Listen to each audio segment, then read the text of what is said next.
Okay, we're going to take a look at Lesson 4, Definition of Reflection and its Basic Properties. We've already done translation, so let's take a look at reflection. So we're going to let L be a vertical line and let P and A be 2 points not on L. Also, we're going to let Q be a point on L. And we're going to go ahead and start off with a demonstration. So let's go ahead and flip over. So here is our line. We have L with Q on L, and we have points A and P that are not on L. So if you have this, and I've got my transparency already in place, let's go ahead and show how this becomes a translation, or a reflection. So if I'm going to copy all of this all over again, and I'm also going to mark where Q is, I'm going to mark where A is, and I'm going to mark where P is. Now remember, when we reflect, these are going to turn into A prime, P prime, and Q prime, and L is going to be L prime also. So I've gone ahead and just drawn over this. So if L is going to be our line of reflection, then I take my transparency and I'm going to go ahead and flip it over and match it. Now, understandably, my points are all going to be upside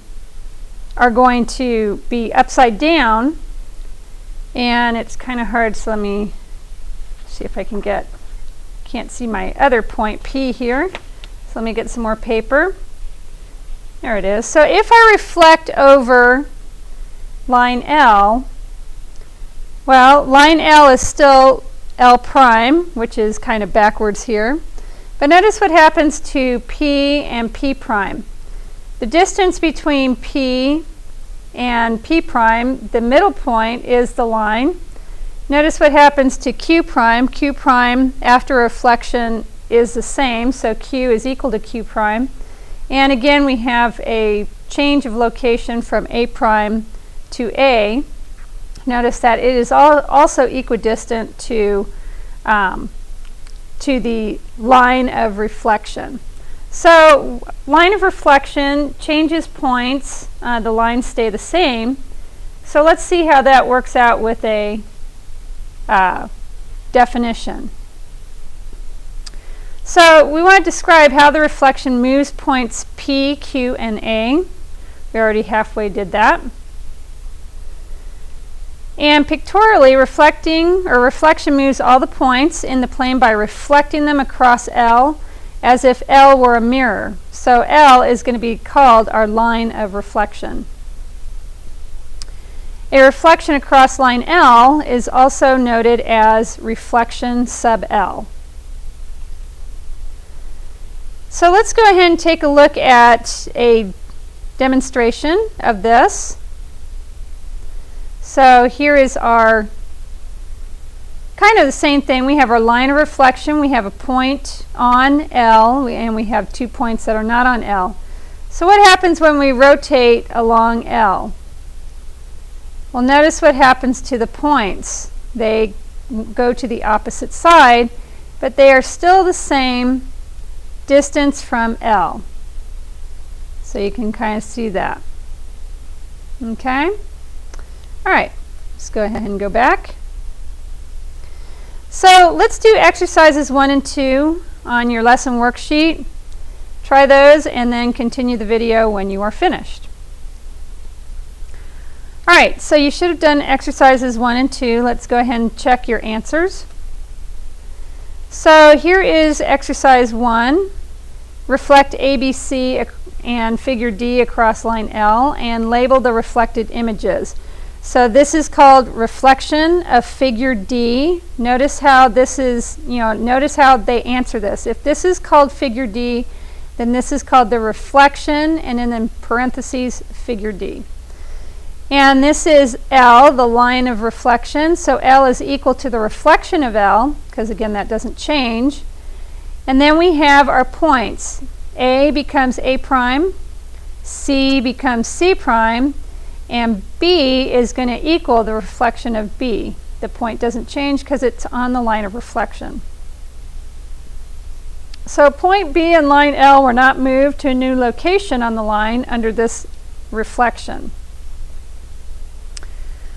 All right, so reflecting geometric figures in a plane, if we reflect across a vertical line, then the reflected image of the right pointing figures, such as below, will be left pointing. Similarly, the reflected image of a right leaning figure, such as below, will become left leaning. I should have mentioned this before, but you should be in your math journal writing this down and also copying the example. These two examples are very important as far as left and right and how reflection changes those. So make sure you pause and copy this down. All right, so moving on.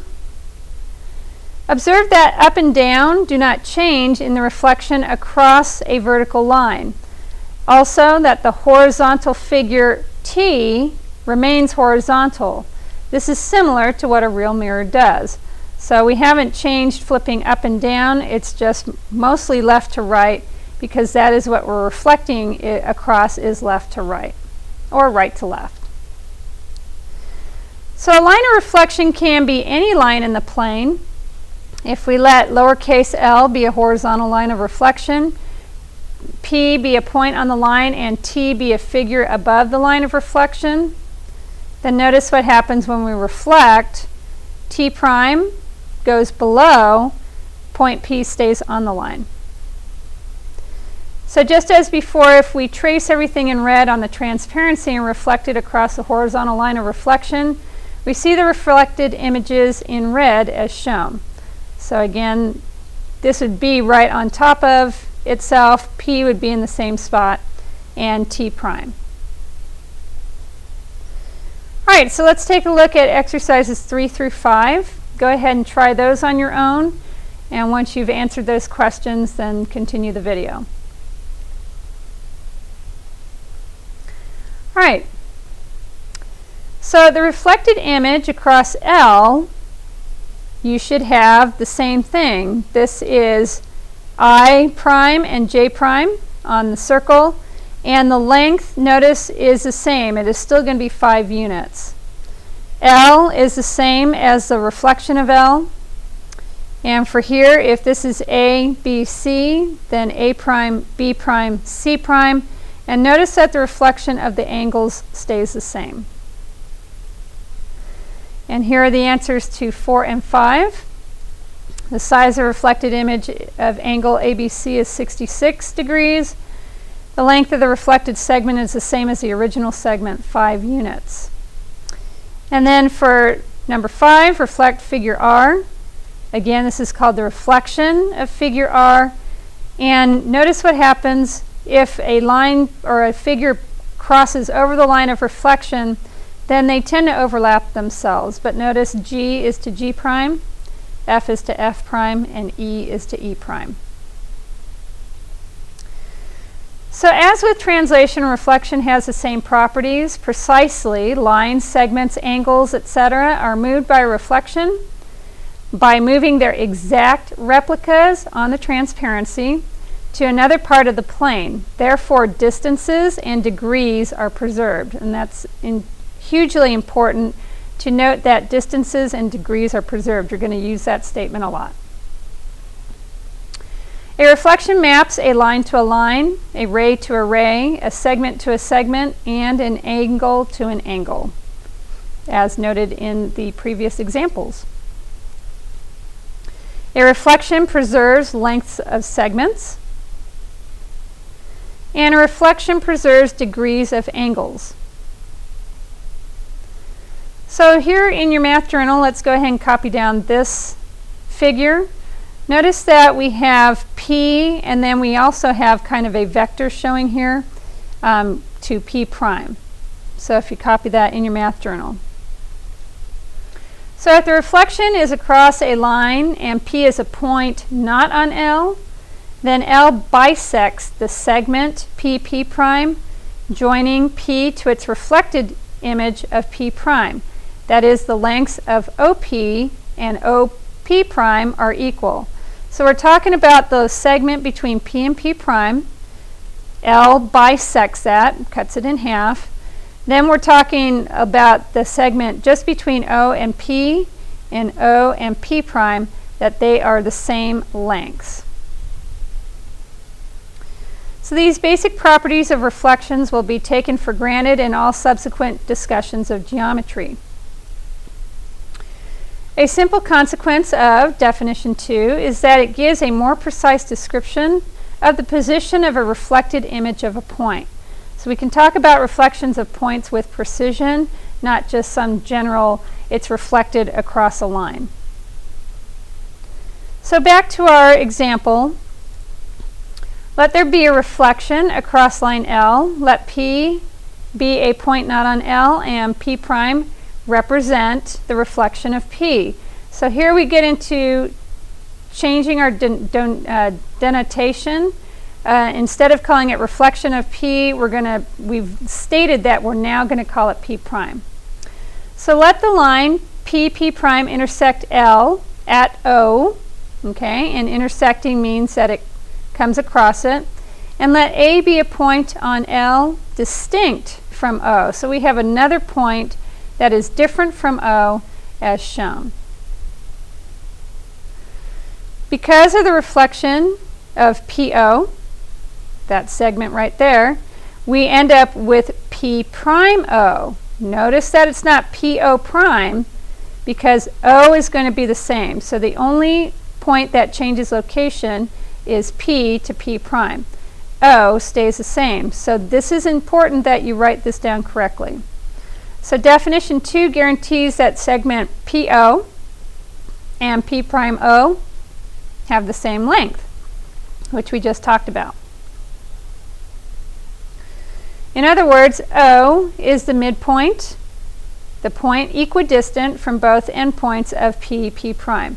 So midpoint is equidistant, another good math vocabulary word, equal, distance, or equidistant. So in general, the line passing through the midpoint of a segment is said to bisect the segment. So if you have a line coming through the midpoint, we call that a bisector. As with translations, reflections map parallel lines to parallel lines. So if we have L1 is parallel to L2, and there's a reflection across a line, then the reflection of L1 is also going to be parallel to the reflection of L2. So here's another example that you can draw. Notice how we're not talking about the fact that these are eventually going to cross each other. That has nothing to do with it. L1 is always going to be parallel, or L1 and L2, if they're parallel, then the reflection of L1 and L2 are going to be parallel. We're not talking about L1 being parallel to the reflection of L1. That has nothing to do with it. We're talking just about these two lines versus these two lines. So let there be a reflection across line M. Here's our line of reflection. If L1 is parallel to L2 and there's a reflection across a line, then the reflection of L1 is parallel to the reflection of L2. So any point A, here's A, on line 1 will be reflected across M, which it is, to create A prime on the reflection of L1. And the same is for B. So here we have B, and if we reflect across M, we're also going to get a B prime. So since L1 is parallel to L2, no point A on line L1 will ever be on L2, which makes sense. If I have a point on line 1 and they don't intersect, there's no way it's ever going to be on L2. Same thing with point B.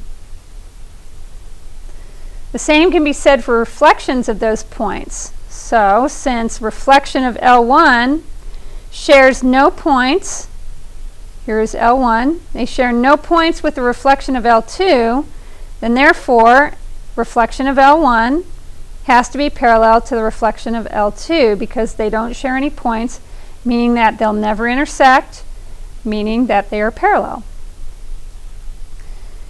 All right, so let's take a look at exercises 6 through 9. This is already up, so you can kind of stop the video and do exercise 6. You need to show the reflection or label the reflection, which are here in red. So once you're done with that, you can check your answer. C becomes C prime, B to B prime, A to A prime, so on and so forth. Once you're done with 6, 7, 8, and 9, go ahead and continue the video. All right, so once you have finished with this figure, here are the answers to 6, 7, 8, and 9. So the points are labeled in red above for number 6. What do you know about the measure of angles JKI, angle KIJ, and angle ABC? Well, if they are already labeled on the first image, then they are going to be the same because reflections preserve angle measures. Same thing with line segments. And then what is the location of reflection D? And then here's the explanation. Please make sure you write down the explanation and understand the precision of it, because you're going to need that when you answer these types of questions. All right, so let's wrap up. We know that a reflection across a line is a basic rigid motion. Doesn't change or fix or change the what the figure is, so that's why we call it rigid. Reflections have the same basic properties as translations. They reflect, or they map lines to lines, rays to rays, segments to segments, and angles to angles. Reflections have the same basic properties as translations because they too are distance and degree preserving. And the line of reflection is a bisector of the segment that joins a point not to or not on to its image. A reflection is another type of basic rigid motion.